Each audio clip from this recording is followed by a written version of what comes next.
Sveiki visi, šiandien esame Alytuje, kur kalbinam aktyvų Alytaus jaunimą. Ir šiandien su manimi Gabrielius sutiko pasidalinti savo nuomonę įspūdžiais apie keliones ir bendrystę. Sveiki. Tai Gabrieliau, ką tau reiškia kelionės ir kokių tu kelionės tu turėjęs? Tai kelionių esu turėjęs labai daug labai įvairių spektrų ir tikrai su įvairiais žmonėm, bet vienas pagrindinių dalykų apie kelionės, tai kad jos suartina su praktiškai bet kuo tu vyksti tas kelionės. Gerai, kaip turi atrodyti kelionė, kad jūs suartėtumėte? Ir ką tau reiškia tas suartėjimas? Tai vis tiek tenka kartu sėdėti, o ne išėsi toli. Tai būtent taip, kai tu sėdi arti, tai tu bendrauji su žmogum. Ne, žinau, esu buvęs kelionė, kur visi sėdėjom arti, niekas nekalbėjo, nes visas snukuose buvo. Tai čia visai būna, bet galiausiai kažkaip vis tiek tu atrandi momentą, tu atrandi laiko su tuo žmogumi ir kelionės tiesiog yra kaip dingstis tau pasišnekėti su juo ir manau, tai yra labai stipru. Apie ką galima kalbėti kelionė metu? Pradėti nuo vadinamo small talko, o po to galima... Kas yra small talkas? Aš nežinau, parašau, Gerai. kas šiais laikais jau yra small talkas? Būtinai apšviesiu. Tai gali būti pradedant oru, gali baigtis maistu ar kažkuo, o tiesiog iš tų temų galima išsirutulioti kažką giliau ir iš tikro pažinti žmogų ir su tuo žmogum suartėti per jo patirtis, per savo patirtis, per jų dalinimus.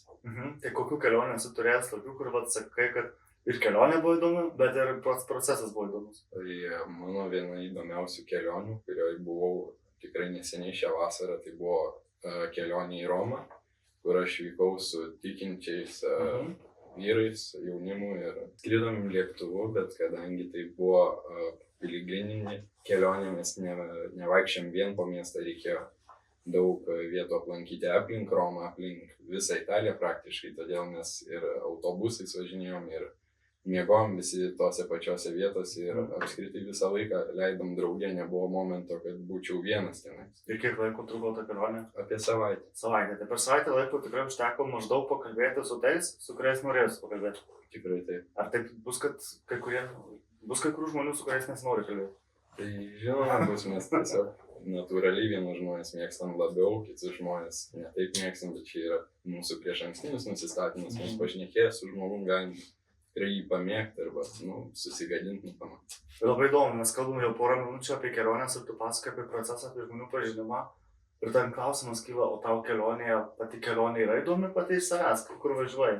Ar gali pasidalinti tą įspūdžiais gerai iš Romos? Kas įstrigė 3 pagrindiniai dalykai, kurie patiko? Romai man labai patiko Asyžius, tai pati ne tik architektūra, bet visa ta stilistika visų žmonių, pati... Asyžius yra miestas šiaurės Romos. Taip. Po to man labai įstrigo Italijos, tiksliau Romos centras, tai Romai man labai patiko tas miesto išdėstymas, kad jis visos gatvės eina ratais aplinkui ir tas pats centras, kur yra karščiausia, ten buvo labai įdomu pamatyti, labai... Ten ir senoviniai pastatai, ir bažnyčios, ir labai mersimai, ne? Gerai, Roma pats kaip miestas ir trečias dalykas? Aš dabar galvoju, bet... Maistas, sakykit, dalį maistas. Jo, maistas. Negalima nepasakyti maistą. Negalima nepasakyti maistą. Tai lazanija, tai buvo kažkas tokio, ko aš Lietuvoje nebuvau nei kartą regėjęs. Nežinau, kas yra lazanija? Aš žinau, kas yra lazanija, bet kaip jūs sakėte, lietuviška lazanija gali būti žydimas italų. Gali būti tikrai. Skaitai viskas, kas yra už Italijos, jie sako, tai yra, jūs tik pavadinimą turite tą patį, tai nėra būtinai tas pats. Tai gerai, jeigu yra galimybė išvažiuoti į Romą. Ir smagu, jeigu yra galimybė apskritai išvažiuoti net ir kitą miestą.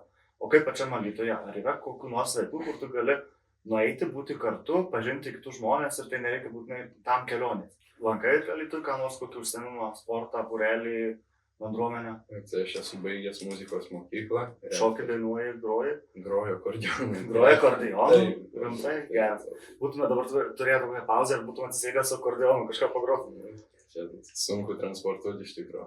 O savo norų pasirinkai, ar buvo priverstinis atvedimas į muzikinę? Kai buvau mažas vaikas, biškį pikau gal ant mamos, bet dabar aš tikrai galiu valdyti ne tik akordeoną, bet kokį klavišinį instrumentą. Ir tai yra labai gera patirtis, kad tu bet kada gali žmogui atsisėsti pagroti ir jis buvo nustebęs, wow, ir jis kažko apie tai nežinojo ir čia vienas iš tų dalykų, kurį tu gali papasakoti naujam žmogui apie save ir sportuoju irgi, nu. Tai žyma ar kažkokiu specialiu sportu?